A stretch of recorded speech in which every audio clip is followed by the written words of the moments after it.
Hello everybody and welcome back to Pack in Review. This is the second episode. For those of you who did not yet see the first episode and want to know exactly what this show is all about, feel free to check the link in the description below to see our review of Cyberdark Impact.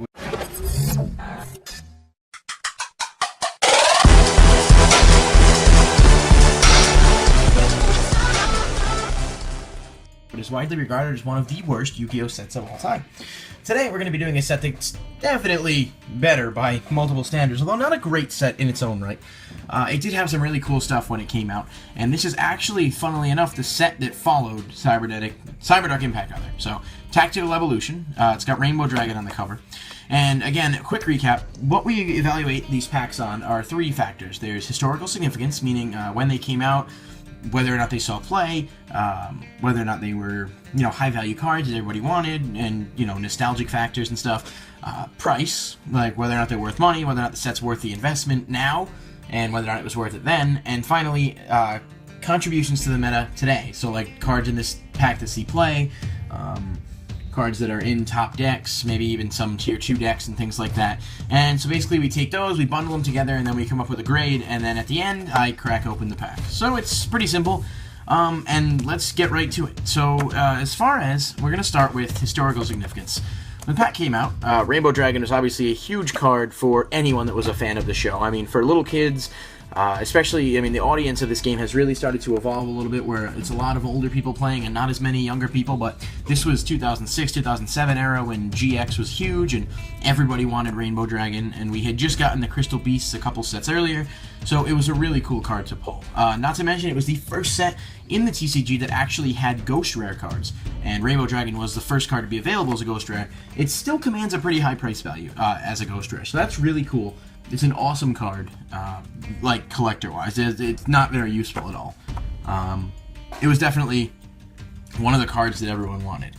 When this set came out, another card that was really popular, Crystal Seer. That card commanded an extremely high price value for a while, in Apprentice Monarchs, among other things. Elemental Hero Neos Alias, which actually wasn't used nearly as much when it came out as it is now in Hero decks, but it's still a cool card. We'll get to that in the current relevance portion of this show. And let me just try to think if there was anything else. Venom and Naga, the deity of poisonous snakes, was another really cool card, but unfortunately, other than commanding a decently high price tag for a long time, it didn't really do much. It's way too situational to bring out, and the Venom cards as a whole just weren't that great. This set was also the first set to introduce Gemini, which is a monster type that has been really undersupported throughout its entirety in the game. But there were some cool cards in this set, like Blazewing Butterfly, Gemini Summoner, obviously Neos Alias, some really neat stuff. And then, of course, the big one, the big money card that is not nearly worth anything anymore, was Ill Blood. It was a Gemini, a TCG exclusive, and it was a zombie, and when you second summoned it, you were able to special summon a zombie from either player's graveyard, I believe, or your hand. It was $100+ per years. It was an awesome card. It's been reprinted since, and now it's not nearly worth as much, but it's still really cool to have. So, it definitely has a lot of historical significance, especially in the game. Ill Blood was the first card that really started to command that extremely high price value. Stuff like Solemn Judgment and stuff that came out in the original packs obviously have been worth a lot of money, but the idea of chase secrets, quote-unquote, really started here, and that's where Ill Blood was. It was the first pack to have secrets for a while, too, because a lot of the packs that came before it did not have any. So Force of the Breaker actually came after this. Yeah, so this was the first pack that had secrets in it for a while. They took a break and they started putting secrets back in. This was the first pack with that, so you could get Rainbow Dragon as a secret or a ghost. That was a really cool card, and I don't think I was missing anything. There was another Elemental Hero Magma Neos was cool, and it was worth a lot of money for a long time as well, even though it didn't see play. But it was still a really neat card. So, historically significance, I'm going to go ahead and give it a 6 out of 10. There's a lot of things that you can remember about this set. It was an epic set because it had 90 cards. It was the first, they started putting TCG exclusive into stuff. They started putting secrets into stuff, so it definitely had a lot of relevance. Let's move on then to prices. currently, there aren't many cards in this set that are worth a ton. First Ed, Rainbow Dragon, Ghost Rare is still worth a good amount, probably somewhere around 20-25 bucks. First Ed, Illblood, Secret, if it's in really good shape, probably is around the same, maybe closer to like between 12 and 18 than 20-25, but it's still not bad to have. Ultimate Rare Neos Alias is another one that's actually worth a lot of money, probably about 20-25 bucks, and with the mask change stuff and all that new stuff that's coming out in Japan in the structure deck, we could see the prices on that stuff rise a lot. So there's definitely some stuff in here that's still decent to pull. It's certainly better than Cyberdark Impact because at least you have a chance to pull some stuff. Secret First Ed Venom and Naga is probably still like 10-15 bucks as well. There's a lot of cool collector's cards in here, even if you don't really play. If you don't play competitively but you'd like to collect, it's probably one of the sets that would be cool to buy if you can find it. I don't see them very often actually, but if you do find them and you are interested in it, it's certainly not bad for that. There are a lot of cards in here that do have there's at least 5 cards in here that are worth like $10+ if you can get them first ed, which is good, which is certainly better than Cyberdark Impact. So we have a lot of cards in here that, are worth a lot of money, so definitely not bad as price. I say price, but I'd probably give it a 4 out of 10 because it's not super relevant, but there's a lot of packs now that do have a lot of things that are worth money, which we could see in future installments. So, based on that scale, I'll give it a 4 out of 10. So far we're looking at 10 out of 20, which is 50%, which isn't great, but it's certainly better than Cyberdark Impact. So, and let's take a look finally at contributions to the metagame today. I mentioned Alias. Alias sees a lot of play in hero decks. Stratos getting banned was kind of sad. Unfortunately, it happened, but it's a broken card. And we do get that new Shadow Mist card, which you can see right there.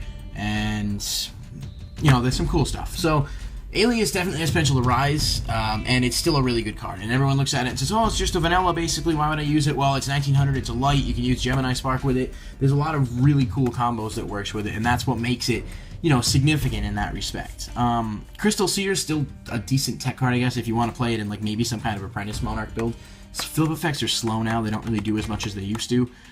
In the same vein, Blazewing Butterfly was used in Gigaplant decks, but it's kind of dropped a lot. There's not quite as much as there was seeing play in here. Again, Illblood was another one, but it's too slow. And the game has advanced to such a ridiculous level that now everything is so sped up. And that's really the difference between, when this came out and some of these cards that were just game-changing, and then now when you go back and look at it, it's not nearly what it was.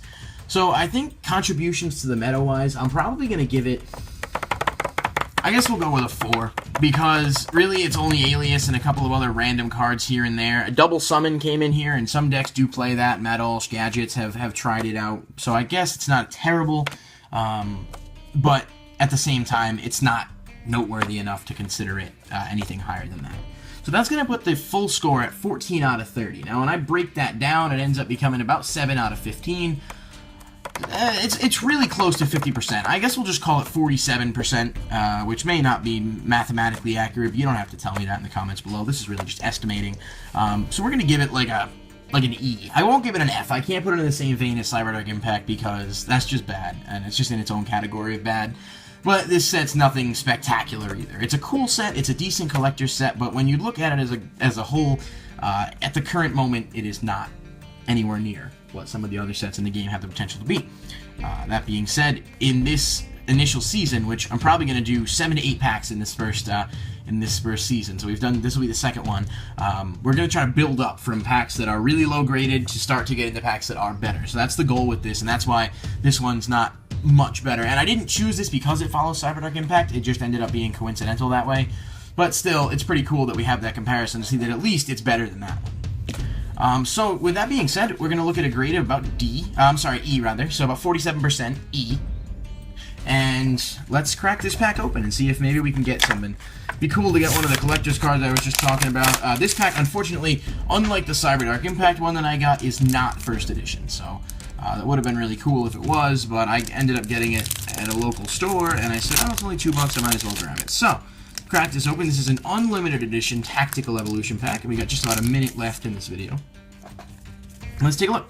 Chrysalis Mole, Goggle Golem, Cocoon Veil, Chrysalis Pantail, Hunter Dragon is our rare, Volcanic Rat, Venom Swamp, Chrysalis Chicky, and Counter Counter. I'll counter your counter with my counter. No, this actually, when this was first printed, it didn't have the counter trap symbol, so there was no way to actually play it because you couldn't use a normal trap, which is spell speed 1 to spell speed 2 rather, to counter a counter trap, which is spell speed 3. It's a fun fact. So 100 dragons are rare. It's a cool card. It is worth like $2 or $3, so it's not horrible for a rare from one of these older sets, but it's nothing super significant. Anyway, though, that's going to about wrap this one up, and if you guys do have any criticisms, comments, concerns, opinions, suggestions, or anything of the sort, feel free to leave a comment below, and we're going to be trying to do this show probably about twice a week, so once on Mondays, once on Wednesdays, maybe Fridays. Once we get a set schedule worked out, we'll definitely do our best to let everybody know. But just want to thank you guys for watching, and feel free to check us out on Facebook, like and subscribe to the channel, and I will see you guys in the next video.